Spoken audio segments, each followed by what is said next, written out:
Let's try again. All right. Hello. Now I should be able to. Hey. Now. Holy Lord and all the. At least I did. Waiting, connecting. Yeah. Yes, hooray! Hey, it works.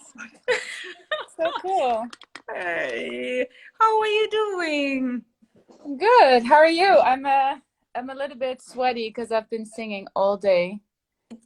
What you've been doing? Recording. Yes. Wow. The Yeah. recording has started. And you? How are you doing? I'm also like a sweaty because I was actually my hair is still wet. I was swimming. I tried to. I even might have a mask on my face, but I was swimming in a cold pool. We have a swimming pool, but it's terribly cold water there, and so I put my wetsuit like a dry suit actually, and so I was like, oh, but I have the live. I needed to go to move a little bit. So you've been recording. What have you been recording? The new Epica album. So in a different studio than originally planned because I can travel. So I had to search for a studio nearby. Yeah. And I've been doing that for the last couple of days. And it's going really well, but it all just feels a little bit weird, I must say. But I enjoy singing. I enjoy finishing the album. Yeah. So, but you are doing it in the studio, not at home. No, I don't really have the possibility to do other than just simple demo vocals. I don't have a room that is soundproof. Yeah. And you know how it's like. You probably have your own studio. I don't. We have a very small Well, apartment, and I am just to tell you that I am like an anti-studio singer anyway. So this is the room where I record my vocals. It's nothing like it's really. It's not prepared to record vocals, but it's prepared to record my vocals. Like okay. because I record with a microphone and usually without even headphones.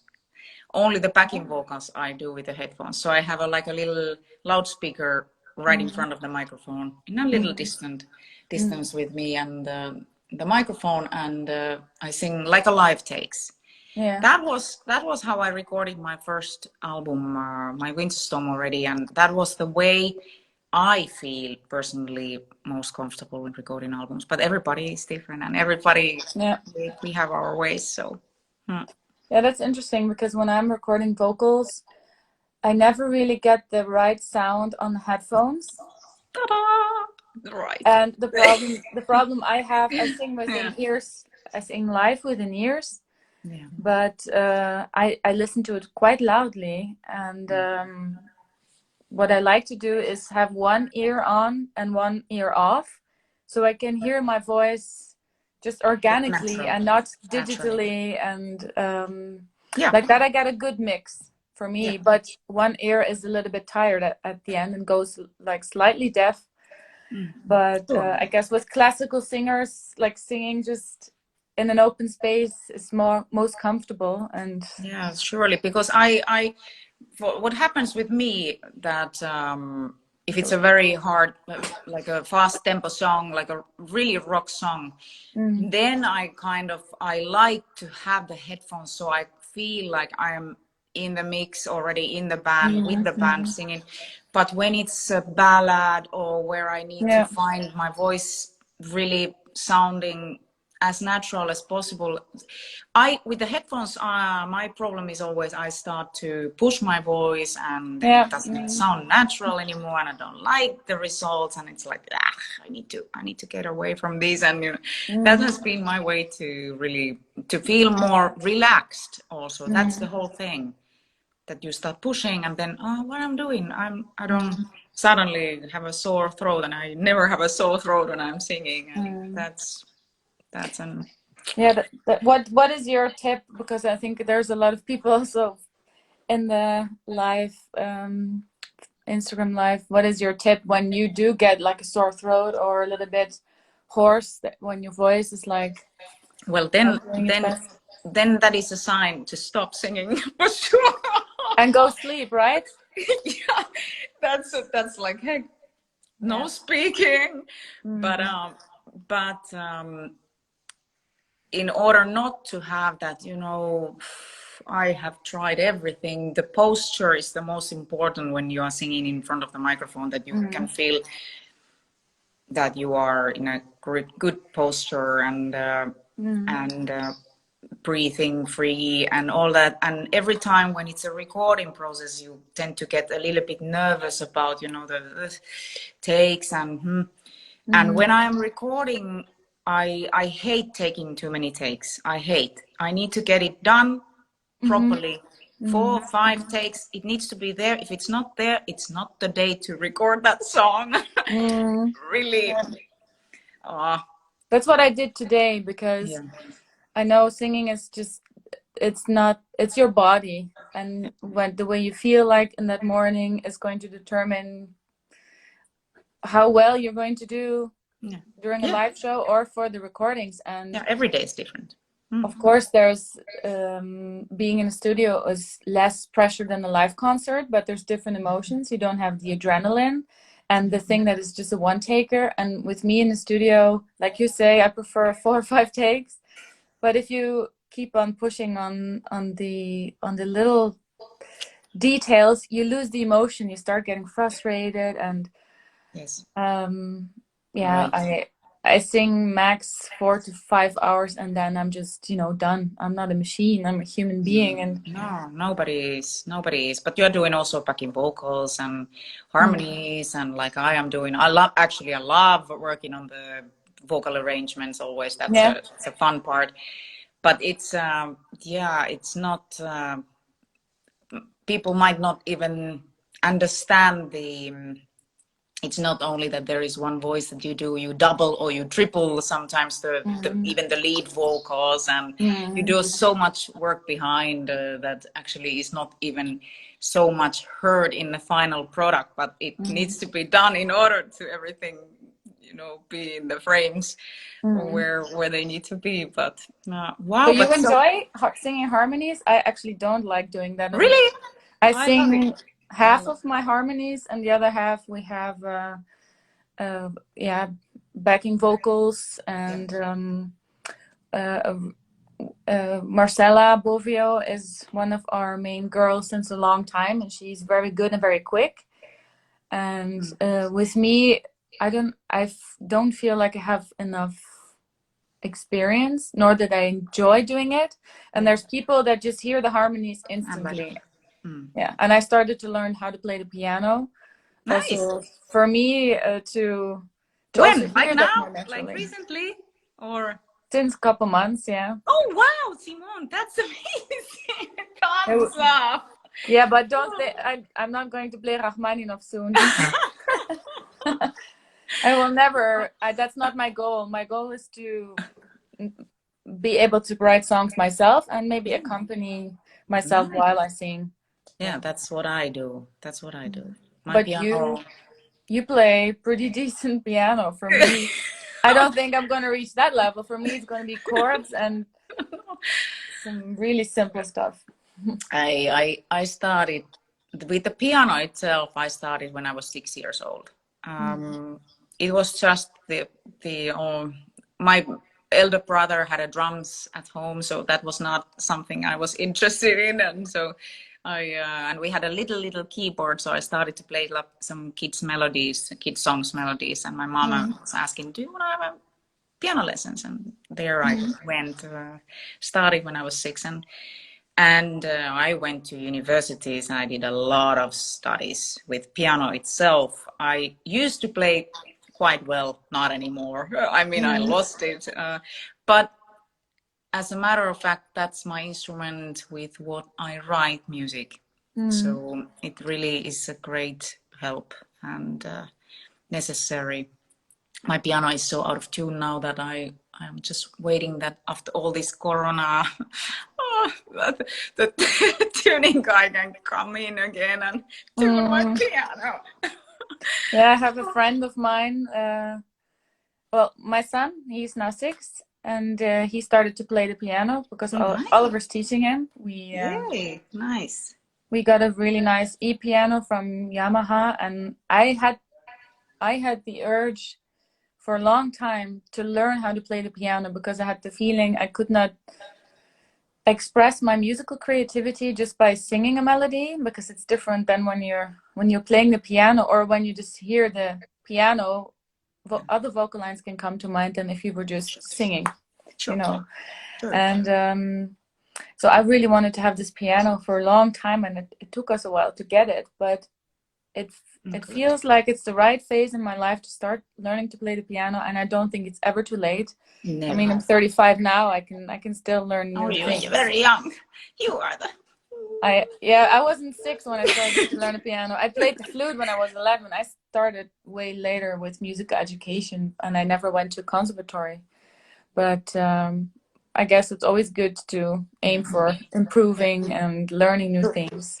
Yeah. And I enjoy it, but I get frustrated if I don't make any progress, you know? I have to be more patient. Same here. Same here. I still do that. I constantly try to find ways, or check how other artists are doing, or even, you know, I'm producing my records. I'm on my own.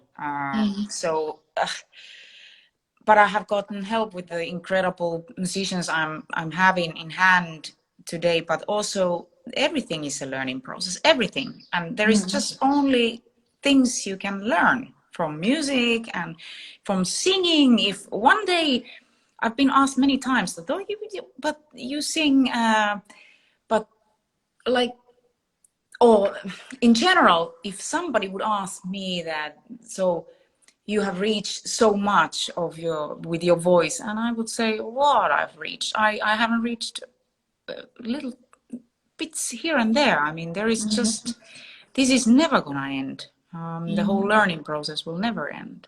Do you feel also that your voice changed after pregnancy, or when you were like pregnant and the months after? Because with me there was a huge change. Yeah, because my voice, the register of my voice became much wider. I could go way deeper than I did before. So that's interesting. I guess I believe, for me, of course, we women, we all react differently. It's such a huge thing that we go through with the pregnancy and giving a birth and all that, becoming a mother, all the hormones, everything is affecting us. But I feel that I've been training so much in the recent years. So my voice has been radically changing, and yes, and it's changing through the age, through the years. It is changing, depending obviously your training and what you do with it. I mean, how you know, physically how you feel also, that has everything to do with the voice, because it's as you said, it's the body. That sounds. Yeah. And what kind of shoes do you wear when you record vocals? I bought a couple of books. Books.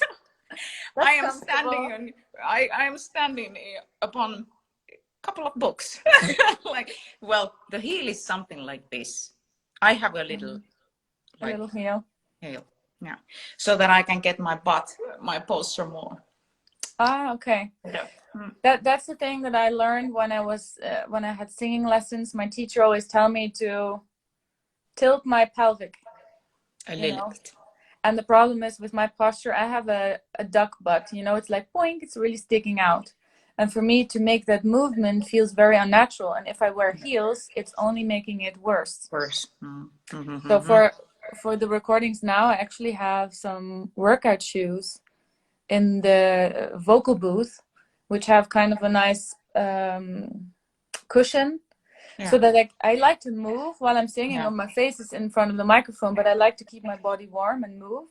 So I'm like doing a tiny workout, and I feel that's a good thing also, that you can do that without making a noise. I mean, obviously without making a noise, but it's a good thing that you can move, because then your breathing gets more relaxed as well. So it's a good thing. that you don't, just stay stiff and, and sometimes you forget breathing. You forget to breathe properly. So it's a good thing. And when you're tired, that's the most dangerous thing. That's what I've learned already. I want to do my best, but when I'm tired, I should just tell whomever I'm recording with, like, this is it for today. I push myself sometimes too much. Yeah. Who doesn't? But for the recording, you want to have it perfect, right? As close to perfect as possible. But for me, the most important thing is still the emotion that needs to come across. I don't want to start sounding like a robot on the recordings. Never. But if I'm honest, I love live shows more than being in a studio. And there's musicians that love being in the studio, and I love to be at a different place every day. Me too. Absolutely. If And I I need miss to that. choose from those two, absolutely. Let's get out of there again. And in this situation where we are at the moment, like even more. But if I listen my records after I've recorded them, those days after all is done, after everything is finished, I listen to my records. Okay, I did okay. But then when I go and sing these songs in my live shows, I sing them so way better. It's always like that. It's the recording, the moment of making it perfect or thinking this needs to be perfect. It's never perfect. What is perfection? It cannot be perfect. But at the moment, at that peculiar moment, you think like, it needs to be this way. Then you go and rock with your guys and have fun with the fans, and you enjoy the moment. You enjoy being in different cultures, traveling, all that. So it's part of and the songs change. So and also how you feel at that time. If you're energetic, and like I say, you don't have that adrenaline kick when you're in the studio than what you have live. No, nothing at all. Hey, let us have like thousands of people screaming in front of us when we record. We need to have that. Yeah, like after every take you hear, woo! Yeah, you're doing good, girl. Yeah, like we want more. Zugabe. Yeah, exactly. But then it's another take. No again. No again. No again. It's like yeah. Oh yeah, I can tell you. I was once with my first album. I had a producer on board. That was the first time, and until now, the last time I've been using a producer. Don't take me wrong. I mean, there was a lot of good things about working with a producer, but there was also this fact that he didn't know me as a singer. I mean, he had never worked with me before, so he made me sing like 40 takes, 40 of a short lyric line, like a really, like absolutely 3 words or so. It was so frustrating. I was killing myself because you sing as I said, you sing it 4 or 5 times. If it's not there, it's not meant to be. It's often not becoming better after many takes. No, because that's when you lose the motivation. That's when you become insecure sometimes and start making mistakes that you would normally not do. No, sure. But I'm always looking forward to hear the songs when they're completely finished. Like we work with a producer, and we also create demos with false lyrics, and then we rewrite the lyrics and then make demos again. So I can. Doesn't that bother you sometimes that you start singing the old lyrics? Yeah, I had that today. Oof, that. But it's only a couple of words. This time with this record, we tried to already push the demo lyrics in the direction where we wanted to have the final lyrics. Yeah. Because in the past it would be complete bullshit lyrics, and you never forget them. No, I can still sing some. That's terrible. Yeah, right. I've been there. Yeah, but I like to do that when you're really prepared, when you know the new songs, that you don't have to do so many takes.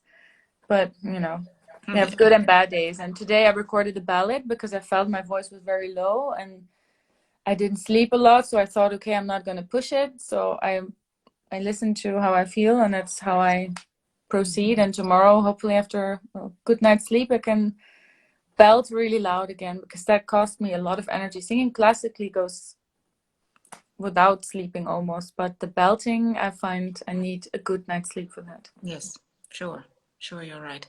And how many songs you still need to go? You have still 4, I think. left. Yeah, 4 songs. Yeah. Yay! I am doing also some recordings, but completely different type of music, electronic music. I have Oh. a electronic project called Outlanders, so I am finishing some of the vocals tomorrow. Probably I will hopefully finish with one song, but I'm again doing it only together with my producer friend Torsten, and only 2 of us. We are working on a project that is hopefully one day gonna see a day of light. But if you have a good connection with somebody who you feel like the workflow is just right, then you can create some really great stuff. I think that's very important, that you feel comfortable with the person you're working with, because it's so personal, I guess. yes, Writing music and singing, and it's so intimate also, and yeah. Totally. Yeah, it's very special. You have people like that you found. I feel myself very lucky that I have found amazingly talented people around, and so that you can feel super relaxed with, and so then the magic happens when it's like that. You don't need to feel worried or nervous or somehow shamed like I have been, when I started my solo career of tea. I was so ashamed of showing any of my bits and pieces that I had written, because I thought they were all shit. I was so critical, really. I thought that's forget about it. All the professional songwriters showing their songs for me, and I'm like, should I like this or not? I mean, that was the beginning. And nowadays, doing it on my own, as we just talked about the learning, music is about that. I It have takes actually time. a kind of funny story that just came to mind, because you say your first album, and I remember listening to that. Back then, I guess I still had a MP3 player. Was no iPhone / MP3 player, and I had to have surgery on my teeth. I had to have my wisdom teeth surgically removed, because they were lying crooked or whatever. And I asked them, can I listen to music? And they were like, okay, sure, because the thing is, when they're working here, it's so in your face, and it's nasty. Oof. And then I was listening to your first album. I was like, okay, put Tarja really loud. It's gonna distract me. You were there with me when I had my wisdom teeth. That's so fun. Yeah, that was in the Netherlands. I was on the operation table, and they were like pulling in my mouth, and I was like focusing on your voice, like, okay, let this be over soon and I can go home and everything's fine. So that's kind of a funny association with your first record. Yeah, it's true. I love that. Yeah. Thank you so much. So that I will never forget. Thank you, Simone. No, and the time that you when I visited you in Argentina. Oh yeah. Remember when you surprised me with a baby? Yeah, there was a little package. Nobody knew about my pregnancy. There were some fans, at the time I was living in Argentina, and I had a huge belly already on my turning to my 8 months, and there were some fans meeting me in a shopping center.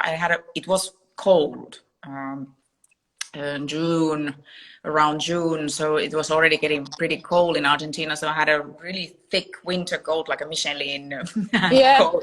So I was with the shopping bags in front of my belly and meeting with the fans, and some girls in Brazil, I remember them telling me, you're pregnant. And I just said, no, what?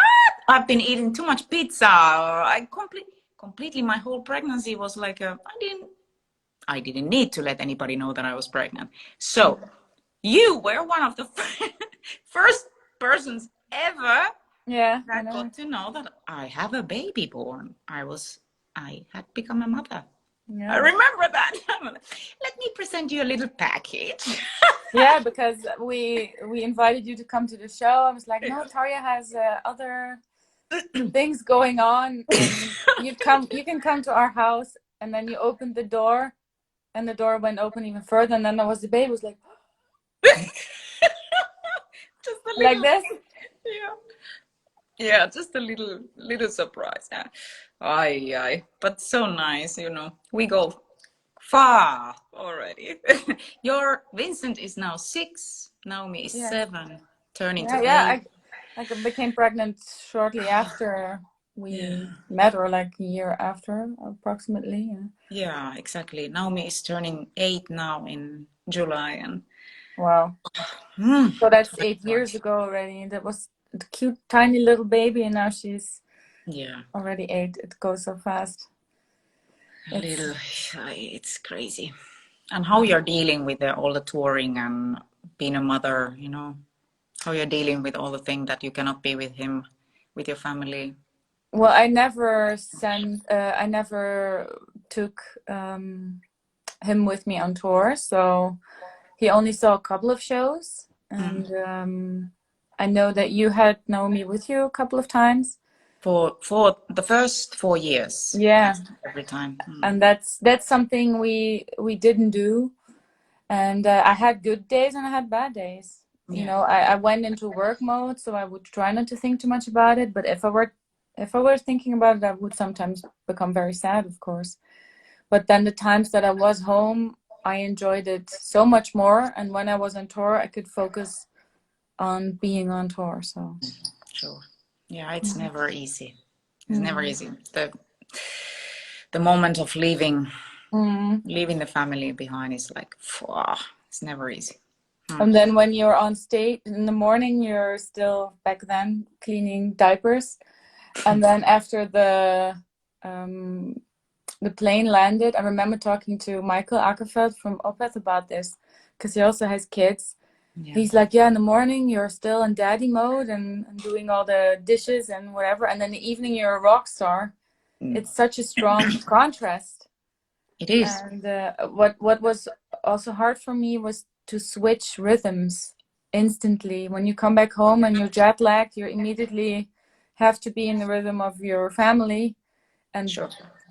back in the day, it was like you had a couple of days to adjust, but now it's like tuck tuck tuck, day night. Yeah. And it can be very tiring sometimes. You come from the long tours. No tour is easy physically.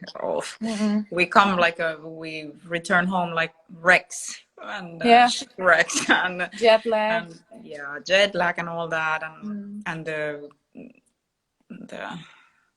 little one is there like, mommy, you're mine now. Kind of.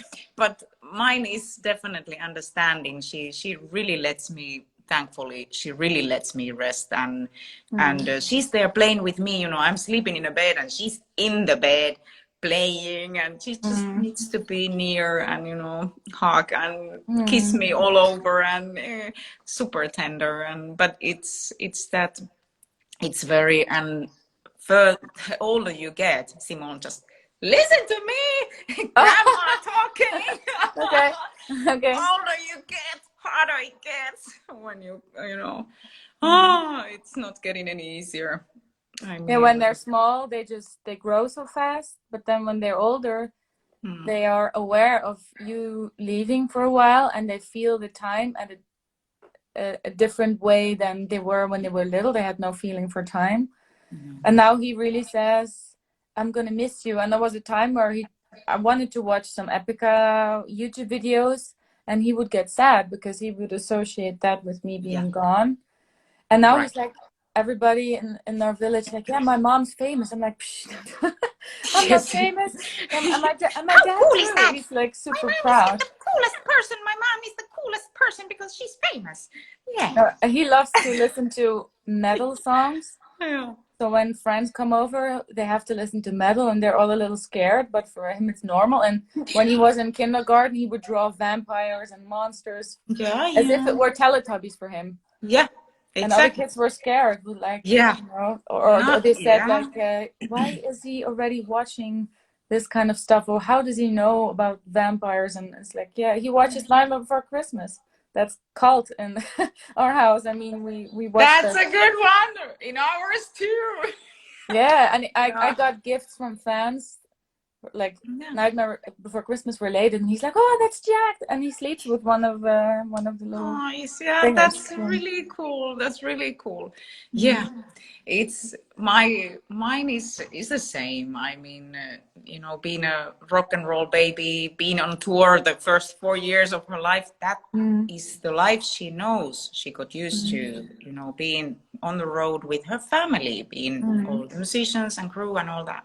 Mm. So she was playing the first 4 years with the grown-ups, and definitely that is kind of reflecting in her.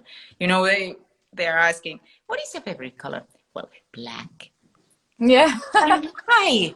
The girls usually, girls who like pink And and Barbies and purple and Barbies. mm. No, mine is like, no, can I just paint? And black is because black absorbs all the colors. So I'm like, okay, well, that's a good explanation at least. It has all the colors. I like it. It's Yeah, strong Vincent color. has like a fake leather jacket. He calls his band jacket. So when he wants to look cool, he puts on the jacket. That's the best. Yeah. And he's also very artistic already. He had his phase where he loved to play with tractors, but he's not into cars, and he just loves being creative, like painting. And he already has a very creative mind where he's constructing machines in his head, and we just have to figure a way out so we can make it with him. Like he wants to build an airplane or whatever with whatever what we have at home. He has the most absurd ideas. So Yeah, I think he might that's the become an best. engineer one day. But that's Or the best, offer your child what you have in hand. I mean, the kids, seriously, they don't need the plastic toys. They don't need. mm-hmm. Mine was playing in a backstage with whatever she had in hand, Mm-hmm. and incredible creations, and Mm-hmm. having so much fun with Mm-hmm. whatever. Doesn't need to be a expensive toy, or something that you play. Usually the children, they are playing with something like that for 2 minutes and it's gone.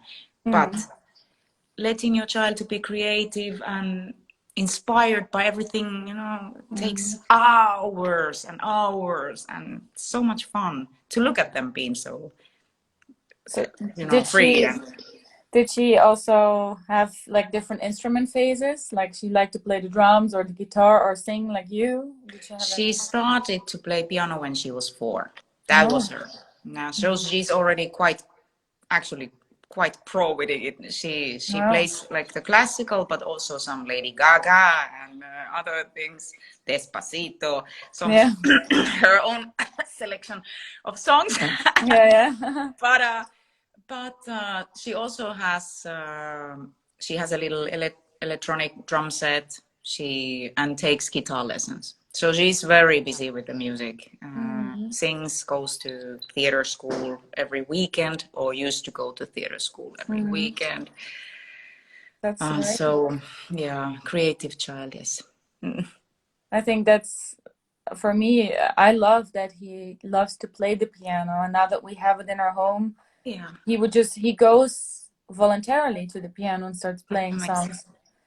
And it's not like a punishment that we have to tell him, okay, you got to practice. Okay, now everyday piano lessons, and Oliver's teaching him, and I think it's pretty amazing. I tried to have him sing like falsetto, like can you do? Ah? And he's like trying to do it as well, because my father actually, when he was a young boy, he was actually in a choir, and I love that sound of like young, still boys, that high pitched singing. I think Beautiful. it's beautiful, and I was hoping like maybe I can get him to Voice do that. soprano. Yes, yeah. But so far he loves to play the piano, and whenever he's happy and something works the way, he's like, he goes like this. I So wonder where that comes from. I don't do that. I don't do like, yeah, but yeah. He's a little metalhead, I guess, Yeah. already. He loves metal music. I don't think he likes Epica too much. No, well, hey. But But he loves one song in particularly, and when he came to see me play when we were in Stuttgart, I wanted to play the song for him during soundcheck, but he was a little bit sad. He was still too young. I think now he would find it cooler. So I walked, you know, the Longhorn in Stuttgart, the LK Longhorn, yeah. with the big backstage where you can watch over the stage and Oh, have yeah, a yeah, yeah, venue. yeah. So I walked from the stage with my microphone to the backstage, and I was singing the song for him in the backstage. You know, you could. Nice. But he was not so much into it. I thought if I play his favorite song, he would like it. And he had a big phase where he loved to play the drums. He even has a drum kit, but that was a phase, so that's gone now. Ah, but they can come.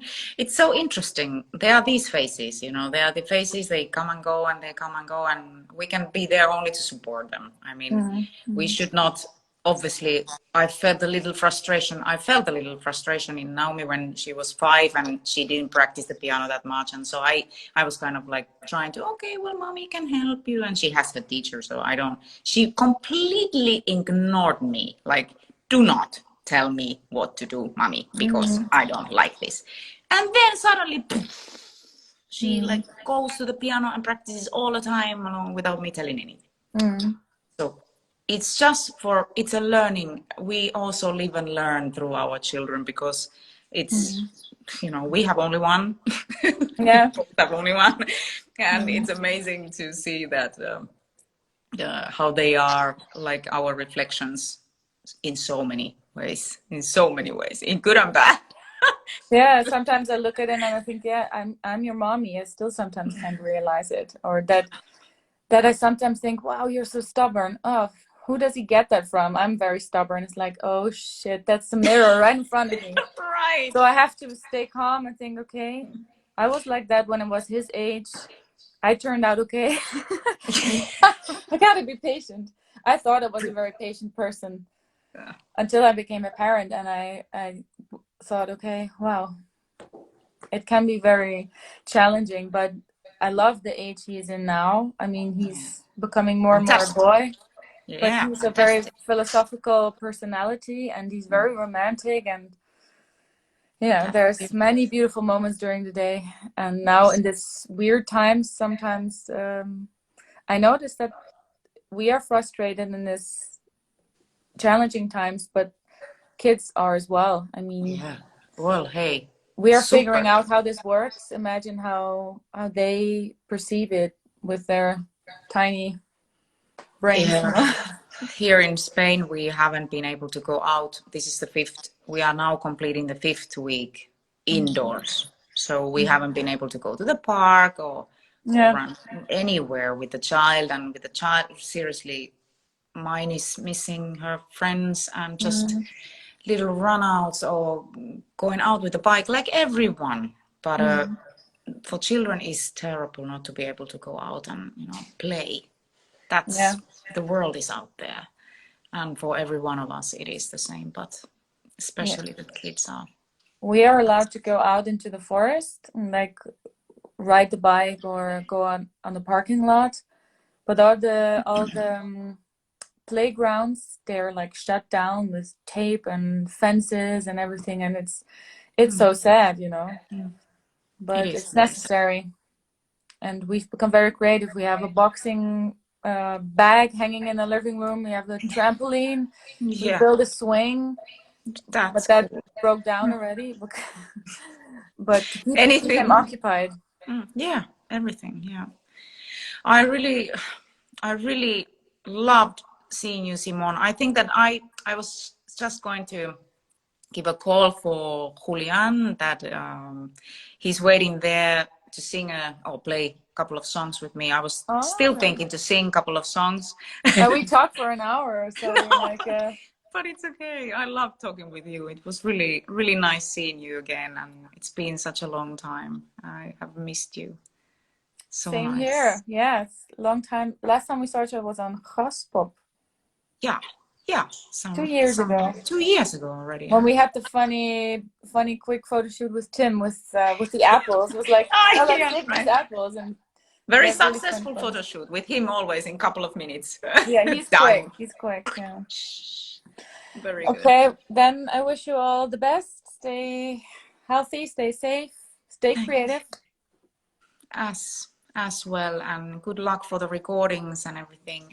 Thank you. And please be safe, and greetings to the family. We'll stay in touch, and yes, maybe one day I get to come visit you then. Yes, in your hopefully. home. I'll And wait. try the pool and the cold water. Yes, yes, you do that. Okay, take care. See you. Thank you, Simone. Bye. See ya. Bye. You are leaving? You are going. I'm leaving. I'm leaving. I'll try to hold on a second if I can now get to Julian. Let's see. Go live with Julian. Now again he's doing the same thing. Hopefully he's there.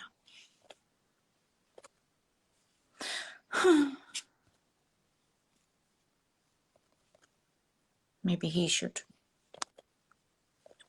Cannot see him. Oh yeah, it was so nice to talk to Simone. Ihanaa. Julian. Hey, Julian, can you send me a request? I cannot. ¿Me puedes mandar un request?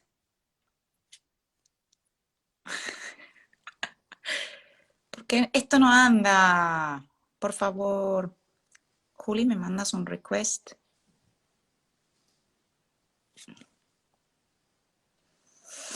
Ay.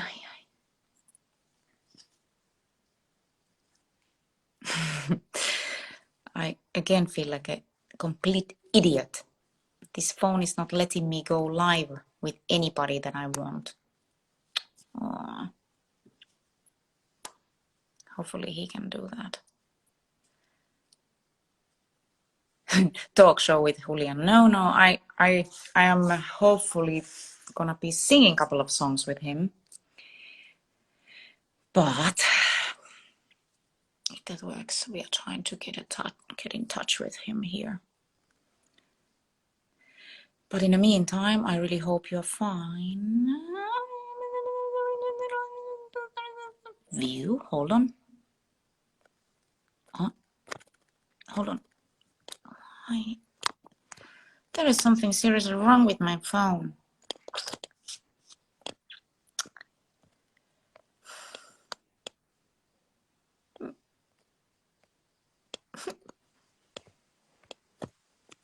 Doesn't let me do anything. So I will try to do again another live video after this. So if you bear with me, I will go back live again and then I will sing a couple of songs for you. All right?